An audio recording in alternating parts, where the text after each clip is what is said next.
you know what? I really appreciate your likes, your subscribes. This channel started out as nothing more than to keep the family informed of what Coral and I are up to here on our 20-acre hobby farm.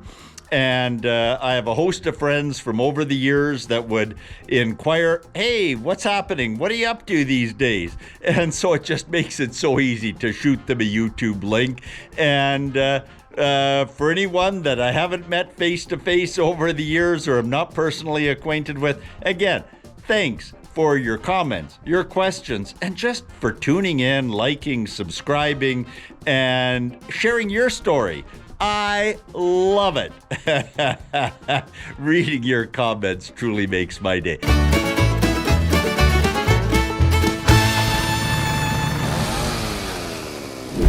Hey, Howard here at 82 Maple, and the big day has finally arrived. Well, the day has arrived, but here's what's really exciting. We've got the replacement motors for the little 2-ton mini excavator, the Chinese mini excavator. I'll paste in a link to the video down below and put one in at the end about my exciting experience with this wonderful little mini excavator when it decided to freewheel down a, I forget, 25 degree slope just after I got it. Can't say enough about the manufacturer, which is Boat Machinery out of China, and their Vancouver, British Columbia dealer, Bully Dog Equipment. They supported me the whole way and sent me 2 new drive motors, these ones with a braking mechanism built in. And so we're gonna change these over. These are the culprits. So what we're looking at here is the rear of the excavator. The blade, of course, is on the other side. The reason I positioned it like this for this little replacement, I'm throwing a photo in here right now of what this looks like when the excavator is swung the other way around.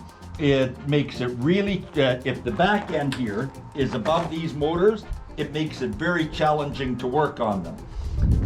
2 things about this positioning.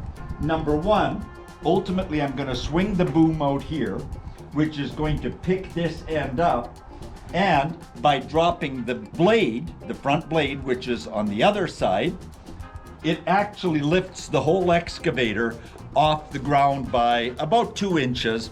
I can lift it more on this end if I need to, as long as I just throw a 2-inch piece of board under the other side. With the boom down here, the entire excavator is lifted well off the ground for ease of working on it. Perfect. So what do we need to do to get the job done? Well, select some tools. So it's pretty simple, pretty straightforward. One of the first things I had to tackle was opening up this little hatch down here. And what I did by doing that is there's a little fitting in there which has the grease fitting for the track tensioner mechanism. And that had to come out, and here's the grease that came out. And I have my little, so this is what I had to take out. I tried taking just the grease nipple out at first, and nothing came out when I applied pressure to the idler roller to loosen it off. So took the whole thing out, and so to do that, I needed an 1 1/8 wrench. There's a metric equivalent. This worked. To get the hatch cover open and to take the grease nipple out, which I didn't need to do as it turned out, just a 10mm socket, 3/8 ratchet. I was thinking I might have to hang on to this nut, this backing nut here. That would have been a 22mm wrench. We can set that aside, not needed, because in fact, this fitting is cotter pinned to this one. So all good, not cotter pinned, compression pin. Pair of pliers to take, I clearly had cotter pin on my mind, to take this cotter pin out of the drive motor retaining nut here, and So that came out with the assistance of those pliers. What else have I got going on here? To break that nut loose, I needed a 2 1/4 inch socket, and I have a 3/4 drive, but I don't have 1 inch drive. When you're going up this big, you need it'll come in a 1 inch drive, but had the breaker bar here, and it just popped loose. I was thinking I was going to have to go for a pipe extender or something. No, it just popped loose. So that gives me a sense of the tensioning that I need to put on it when I'm done. And a pry bar for good measure, a persuader for good measure.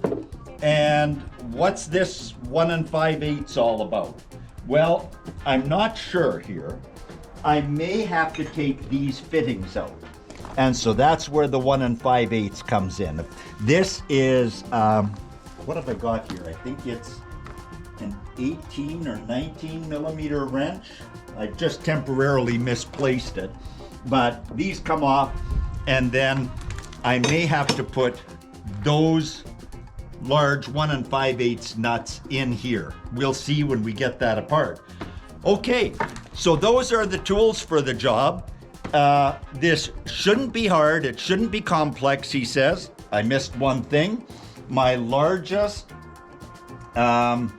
metric Allen socket, and I'm looking around here, that I had in my toolbox was 10 millimeter. Coral had to, on a trip to town, pick me up a little 12 millimeter socket. And that's needed for these bolts right there. And the only thing we could get was a 3/8 drive, so a 1/2 inch adapter. I'll put it on a 1/2 inch breaker bar, and there we go. So, obviously, to replace the drive motors, the tracks have to come off. So that leads us to one more tool and the first part of the process here. Speaking of which, I need to remember to put this 1 1/2 or 2 inch piece of wood under the blade for when I go to lift. And so this little crowbar here just embedded it into good old Mother Earth, gave this a good push to back off the track tensioning mechanism. Can't see it from this side. And I've got a loose track. When I'm working on tracks, the preferred position for me is to swing the boom the way it is. I'm going to lift up this side, then I'll put blocking under it. I have blocking for the frame on the back end as well for when I'm working.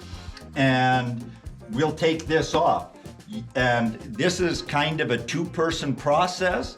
On a previous excavator that didn't have a cab, I was successful in working the levers through the front end while I would hold a crowbar. Challenging, but doable. I'm gonna have to press Coral into service on this, so we're gonna cut the video here at this point and pick it up as we try and pop this track off with Coral on the excavator control for this track, and I'll be working with the crowbar. What I'm going to do is put this through underneath here to just apply, get a grab hold and apply a little bit of pressure there. I've got my grab, and as Coral rotates the tracks in this direction, this should pop right off. I've got to lift it a little bit to do that. Let's see how this goes. Famous last words. Okay.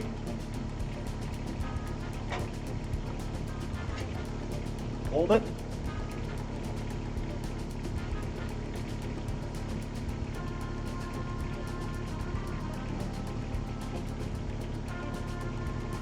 Okay, just a tiny bit more.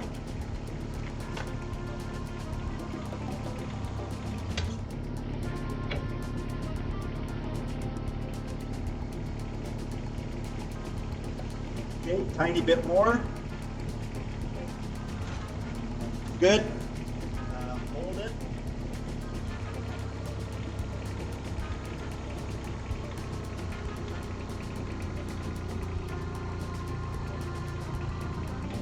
And the rest is much history.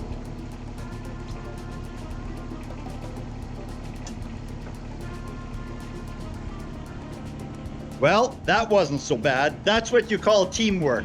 And you definitely have to be trusting your partner. There could be some real damage done with that 5-foot crowbar flinging around. There we have it. Onward. Okay, you know what? I had blocking all ready to go to put under the frame here and everything. And now getting to this stage, I realize I don't need it. I'll throw a couple of blocks under here.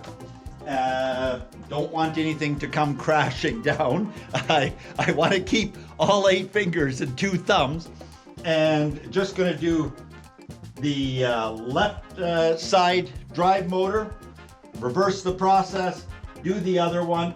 That track came off easy. It'll go on just as easy. I'll try and remember to throw a clip in of that little adventure, and we're going to go to work on this.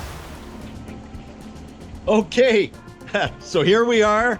I'm feeling good about the blocking that I've got in here. Got it well supported. Can take some pressure off the boom and the stick. And the first thing I'm going to do is put this little gem back in, because the second thing I'm going to do is take my Milwaukee blower. I like working in as clean a conditions as I can, so I'm going to blow this all down, wipe anything down that is around any fittings, and we're going to work. You know what? That was just too easy. I was too optimistic. So look at this. These are the, so this is all from the same manufacturer for purportedly the, this piece of equipment. So what am I looking for here? I just set something down that I need to show you.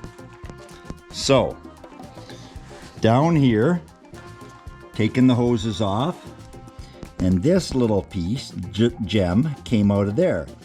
And I need this to connect this hose to the new drive motor. So let's go take a look at these new drive motors.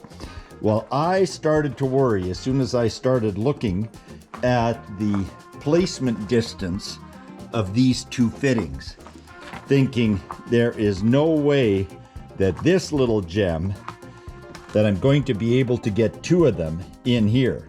And most certainly I cannot. There's an upper view, and no, not gonna happen. And so now let's go for the tail of the tape here. You know what?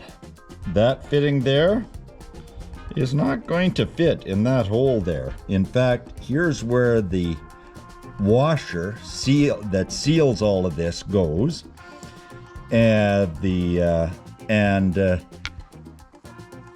fitting barely fits onto that. You know what? This is one of the times that I'm really glad I live so close to town. There are days when I would quite cheerily just say, you know what? Living my best life would be 100 miles out into nowhere. Well, you know what? 100 miles out into nowhere, it takes a while to go on a hunt for one of these. So I need 4 of them. So I know what I'm doing first thing tomorrow morning, and to be continued. It's always an adventure here at 82 Maple. Even when it seems like it's just getting a little too boring, or I might be tempted to become a little too complacent, it gets exciting again. Here we go.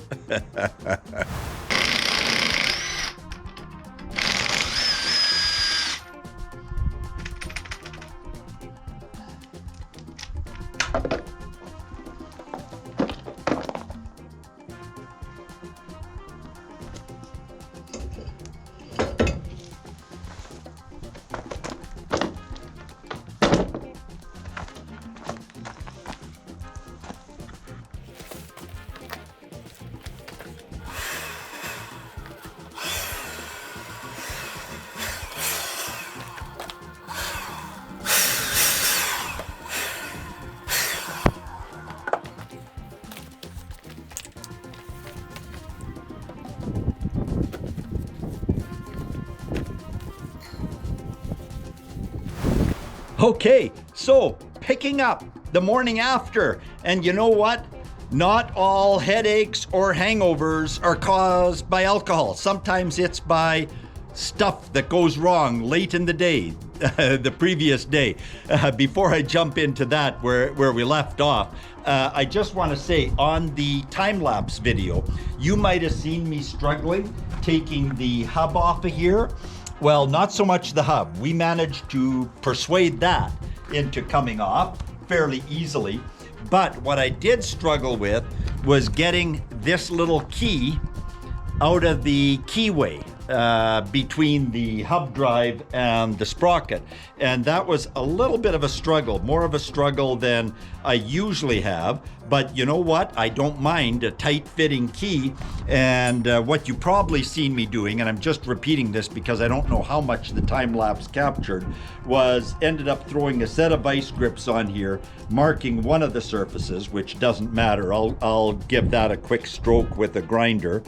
And when I put this on and then used my persuader hammer, I ended up marking it a little bit. But come to think of it, you know what? That's not going to be a problem, because right under this little retainer sleeve, I see that the manufacturer gave me a brand new key. So we'll just keep that in here and we're all good to go. Now picking up where we left off. Okay, so where we left you with the cliffhanger in the first part of this episode was that this fitting here will not fit into, this is from the old drive motor, or the existing drive motor without the holdback feature, will not fit in here. Not even a chance. So fortunately, we have a decent little hydraulic fittings supply shop, Allen's Hose and All, it's called. Man, they've got a great little warehouse. I'm repeating myself now.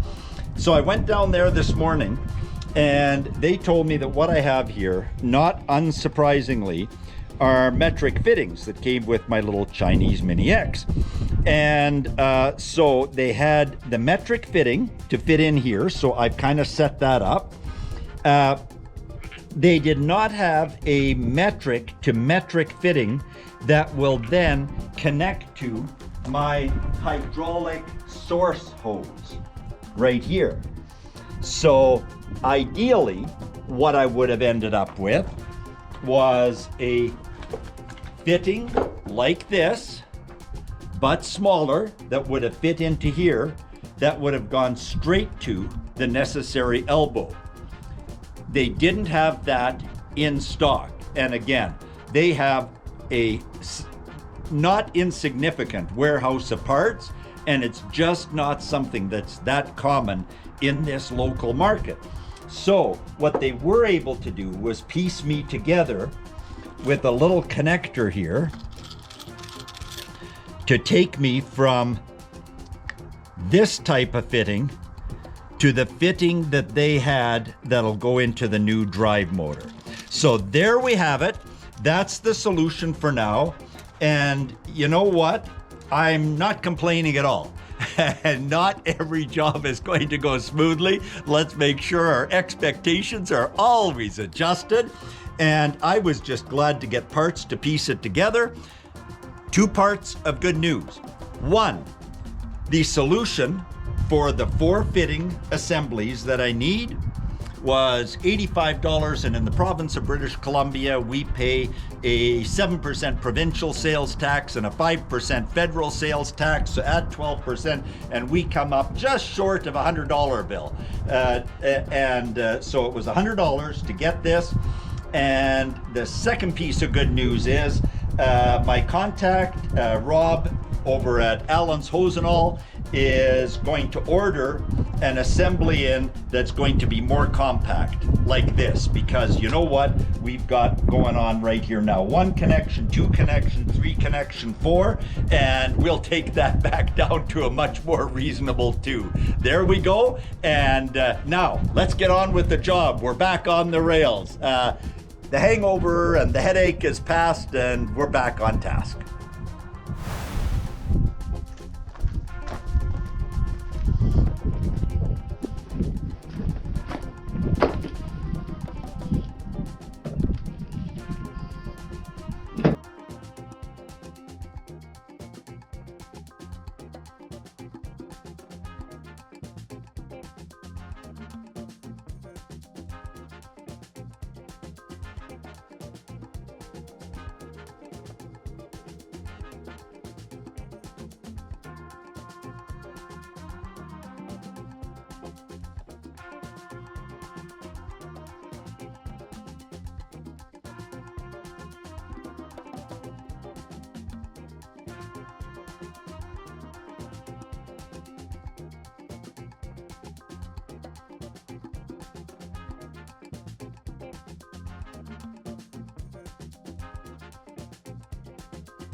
Usually at this point, I manage to hook the hoses up backwards or something like that. But it's turning in the right direction. I needed to get some hydraulic fluid flowing in there. I don't know if you noticed, but when I went to tighten the lock nut on the hub, the motor turned because there was no holdback, there's no fluid in it. So I'm gonna run it around a little bit. That'll allow me to tighten the nut. I need 1/8 of a turn to slip the cotter pin in, and then we're ready to throw the track on. There we go. And this is where I just love watching my Milwaukee grease gun go to work.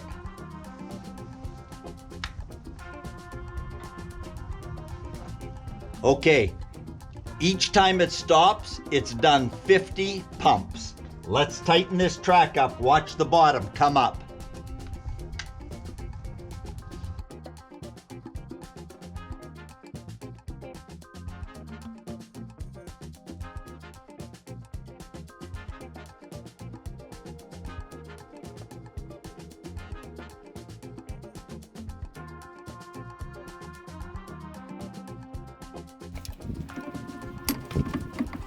Okay, that's not bad. That was, I think, 140, and I see that I wasted some in here.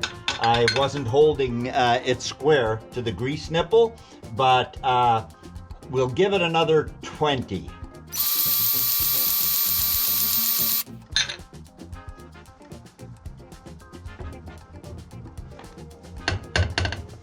Yeah, okay, so I'm happy with that.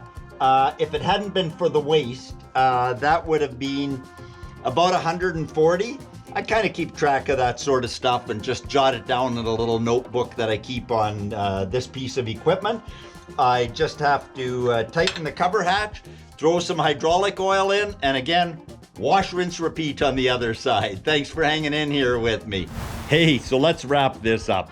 The next step is we're going to do a reenactment of the freewheeling, make sure the new drive motors are doing what they're supposed to.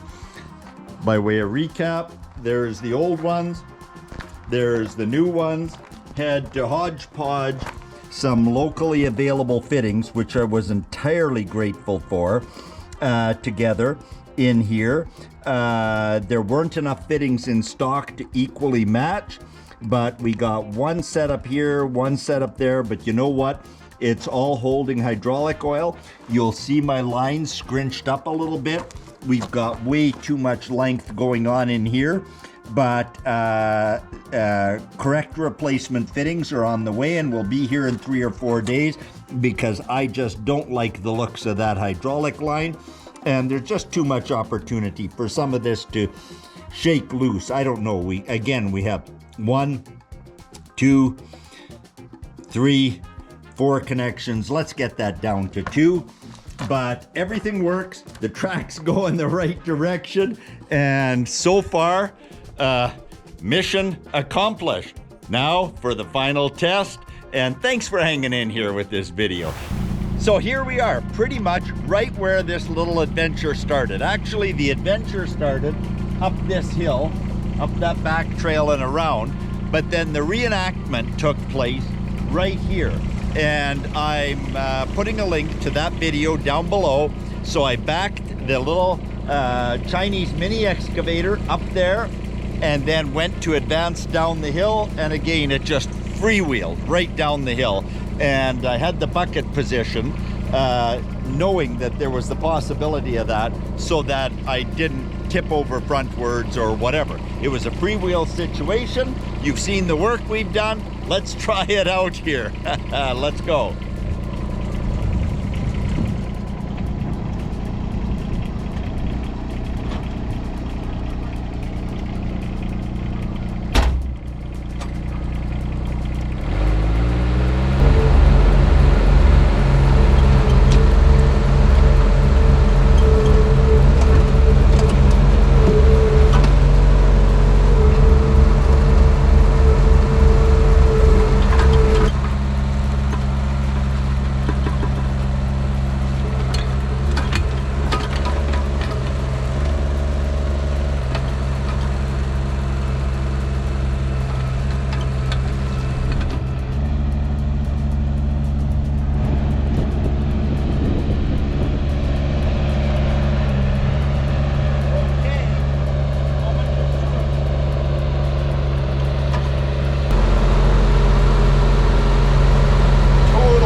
for the folks at Boat Machinery that supplied the new motors at no extra charge. The folks at Bully Dog Equipment that advocated for me and sent me the motors at no charge. Didn't even charge me for the freight. Hey, got what I needed. We're gonna get a lot of work out of this little machine. Too much fun. Like and subscribe.